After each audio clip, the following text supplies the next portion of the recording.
आणि यानंतर बातम्यांचा वेगवान आढावा आपण पुढे सुरू ठेवूया। मुंबईसह रायगड, मुरबाड आणि पालघरला उष्णतेच्या लाटेचा तडाखा बसणार। गुजरात, राजस्थानवरती निर्माण होणाऱ्या उच्च दाबाचा फटका, कमाल तापमानाचा पारा 40 अंशांच्या आसपास जाण्याचा अंदाज। 10वी आणि 12वीच्या बोर्ड परीक्षांमध्ये कॉपीसारखे गैरप्रकार रोखण्यासाठी राज्यातील 107 परीक्षा केंद्रांची मान्यता रद्द। शालेय शिक्षण मंत्री दादा भुसेंची शुक्रवारी विधानसभेत लेखी उत्तराद्वारे माहिती। वाशिम जिल्ह्यातील कॉपी प्रकरण 38 शिक्षकांवर निलंबनाची कारवाई न करता त्यांचं वेतन रोखलं, शिक्षण विभागाची कारवाई। लग्न सजावटीत प्लास्टिक फुले वापरल्यास डेकोरेटर हॉलवरती कारवाई होणार। प्लास्टिक फुलांच्या विक्रीवरती राज्यात पूर्वीपासून बंदी, मुख्यमंत्री फडणवीसांची विधानसभेत घोषणा। चंद्रपूरमधील मूल तालुक्यात कापूस वेचायला गेलेल्या शेतमजूर महिलेचा वाघाच्या हल्ल्यात मृत्यू। 2 दिवसात जिल्ह्यात वाघाच्या हल्ल्यात 2 महिलांचा मृत्यू, गावकऱ्यांकडून बंदोबस्ताची मागणी।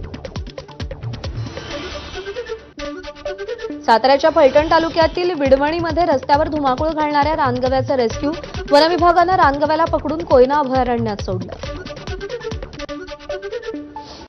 भारताच्या प्रोजेक्ट चित्ताबद्दल आनंदाची बातमी, गामिनी नावाच्या मादा चित्त्यानं 4 शावकांना जन्म दिला। भारतामध्ये एकूण चित्त्यांची संख्या वाढून 39 वर पोहोचली आहे, तर 28 शावकांचा जन्म हा भारतात झालेला आहे।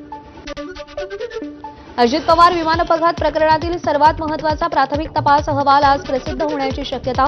ब्लॅक बॉक्समधला डेटा आणि घातपाताच्या संशयावर या अहवालातून खुलासा होण्याची शक्यता। अजित पवारांच्या मृत्यूला 1 महिना पूर्ण, खासदार सुप्रिया सुळेंची भावनिक पोस्ट। तुमच्या जाण्यामुळे निर्माण झालेली पोकळी कधीही भरून निघणार नाही, तुम्ही कायम स्मरणात राहाल, अशी एक पोस्ट। अजित पवारांचं जाणं हे एक वाईट स्वप्न होतं, आमदार रोहित पवारांकडून एक्सपोज करत भावना व्यक्त। हा 1 महिना संपूर्ण कुटुंबासाठी सर्वात जड आणि वेदनादायी, युगेंद्र पवारांची अजित पवारांच्या स्मरणार्थ भावूक पोस्ट। आजीचे अश्रू अजूनही थांबत नाहीत, बाबा इतके भावूक झालेत की त्यांचा बांध केव्हाही फुटतो, युगेंद्र पवारांकडून भावना व्यक्त। शशिकांत शिंदे यांनी शरद पवारांची पुण्यात भेट घेतली। पुण्यात रुबी हॉस्पिटलला उपचार घेतल्यानंतर शरद पवार ब्रीच कँडी रुग्णालयात, तर आराम मिळावा यासाठी आणखी काही दिवस रुग्णालयात ठेवणार असल्याची माहिती। शिखर बँक कर्ज घोटाळा प्रकरणी कोर्टानंही क्लोजर रिपोर्ट स्वीकारला। क्लोजर रिपोर्टमध्ये उपमुख्यमंत्री सुनेत्रा पवारांसह 70 आरोपी निर्दोष, 25,000 कोटी रुपयांच्या घोटाळ्याची चौकशी केली। पुण्यातील पोर्शे कार अपघात प्रकरणातील डॉक्टरला सर्वोच्च न्यायालयाकडून जामीन। अपघातानंतर 17 वर्षीय मुलाच्या रक्ताच्या नमुन्यांशी छेडछाड केल्याच्या आरोपाखाली डॉक्टरला अटक करण्यात आली होती। गडचिरोलीच्या पोर्ला येथील बँक ऑफ महाराष्ट्राच्या शाखेचा संवेदनशून्यतेचा कळस, खात्यावरचे पैसे काढण्यासाठी कोमात असलेल्या वृद्ध महिलेला थेट बँकेत न्याव्या लागल्याचा धक्कादायक प्रकार। या घटनेनंतर महिलेचा मृत्यू, संबंधित बँक व्यवस्थापकावर कारवाईची मागणी। गडचिरोलीतील वृद्ध महिलेच्या मृत्यू प्रकरणाच्या चौकशीचे मंत्री प्रतापराव जाधव यांचे निर्देश। त्या घटनेत दोषी आढळणाऱ्यांवर कठोर कारवाई करण्यात येईल, प्रतापराव जाधवांचं आश्वासन। मुंबईत T20 विश्वचषकासाठी आलेल्या परदेशी पर्यटकांनी आरसा दाखवला। वांद्रे भागातील झोपडपट्टी, कचऱ्याचे ढीग रील्समधून जगभरात व्हायरल। मुंबईच्या सार्वजनिक व्यवस्थेची सोशल मीडियावर चिरफाड, महानगरपालिका, रेल्वे अधिकारी आणि सरकारला हे दिसलं नाही का, असा सवाल। नाशिकच्या संदीप फाउंडेशनमध्ये सामूहिक नमाज पठण, हिंदुत्ववादी कार्यकर्त्यांकडून सामूहिक नमाज पठणावर आक्षेप। संदीप फाउंडेशनमध्ये हिंदू सणांना बंदी, मग मुस्लिम सणांना परवानगी कशी, असा सवाल उपस्थित। हिंदुत्ववादी कार्यकर्ते संदीप फाउंडेशनमध्ये निषेधार्थ हनुमान चालीसा पठण करणार। गेवराई तालुक्यातील चकलांबा गावात रात्रीतून शिवरायांच्या पुतळ्याचं अनावरण, शिवप्रेमींकडून जल्लोष साजरा, तर या स्थापित करण्यात आलेल्या पुतळ्यासंदर्भात पोलीस अधिक माहिती घेतात। इचलकरंजीच्या कबनूरमध्ये शिवरायांच्या पोस्टरवरून झालेल्या राड्यानंतर हिंदुत्ववादी संघटनेच्या कार्यकर्त्यांवर गुन्हा दाखल। हे दाखल गुन्हे मागे घेण्याच्या मागणीसाठी आमदार संग्राम जगताप आणि राहुल आवाडे यांच्या नेतृत्वात हिंदुत्ववादी संघटनेच्या कार्यकर्त्यांचा मोर्चा। नरेंद्र मोदी आणि अमित शहांनी केजरीवालांची माफी मागितली पाहिजे, लोकसभा जिंकावी म्हणून केजरीवालांना तुरुंगात टाकलं। कालचं चित्र मोदी शहांना चपराक देणारं, संजय राऊतांची टीका। कल्याण डोंबिवली महापालिकेच्या बांधकाम कार्यालयात काँग्रेस सरचिटणीस आणि महिलेचा गोंधळ, फाईल वादातून अर्धा तास खडाजंगी. अधिकाऱ्यांसोबत चर्चा सुरू असताना शंका घेत महिलेनं मोबाईलवरती व्हिडिओ सुरू केल्यानं वाद. चंद्रपूर काँग्रेसमधील अंतर्गत गटबाजीवर प्रतिभा धानोरकरांची प्रतिक्रिया. या सगळ्या प्रकारात मला व्हिलन ठरवण्यात आलं, पण एक दिवस सत्य जनतेसमोर मांडणारच, असं वक्तव्य. नवनिर्वाचित आणि पराभूत उमेदवारांच्या स्नेहमिलन मेळाव्यात बोलताना धानोरकरांचा निर्धार.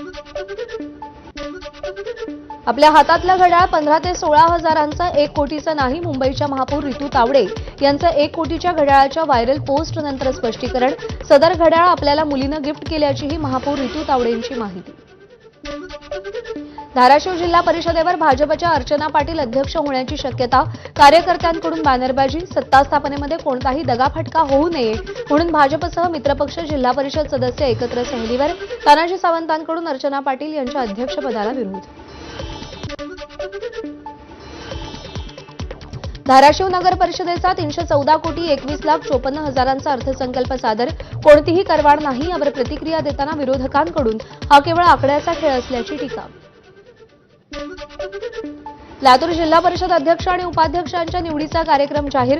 16 मार्चला निवड होणार. लातूरमध्ये एकाही पक्षाला स्पष्ट बहुमत नसलं तरी भाजप आणि राष्ट्रवादीची युती, तर भाजपचा अध्यक्ष होणार असल्याचीही चर्चा. यवतमाळमध्ये पालकमंत्री संजय राठोड यांचा महाविकास आघाडीला धक्का. वणीमधील काँग्रेसचं युवा नेतृत्व आणि आशिष खुलसंगे यांच्यासह महाविकास आघाडीतील अनेक नेत्यांचा शिवसेनेत प्रवेश. मुंबईमध्ये शिंदेंच्या उपस्थितीत हा पक्षप्रवेश पार पडला. पुणे मुंबई एक्सप्रेस हायवेवरील वाहतूक कोंडीचा मुद्दा विधानसभेत जयंत पाटलांनी मांडला. तर उरण कर्जत शिरूर महामार्ग धुळखात पडला असून शक्तीपीठला विरोध असतानाही सरकार महामार्ग का बनवतंय, जयंत पाटलांचा सवाल. मुंबई गोवा महामार्गावरील माणगाव बायपासचा मुद्दा विधानसभेत निरंजन डावखरेंनी उपस्थित केला. इंदापूर वडपाले माणगाव रस्ता जुलै 2027 पर्यंत पूर्ण. आधीच्या कंत्राटदारानं काम न केल्यानं नवीन कंत्राट दिल्याची मंत्री शिवेंद्रराजे भोसलेंची माहिती. या सगळ्या घडामोडींचा आढावा घेतल्यानंतर बुलेटिनमध्ये एक छोटासा ब्रेक. पाहत रहा एबीपी माझा.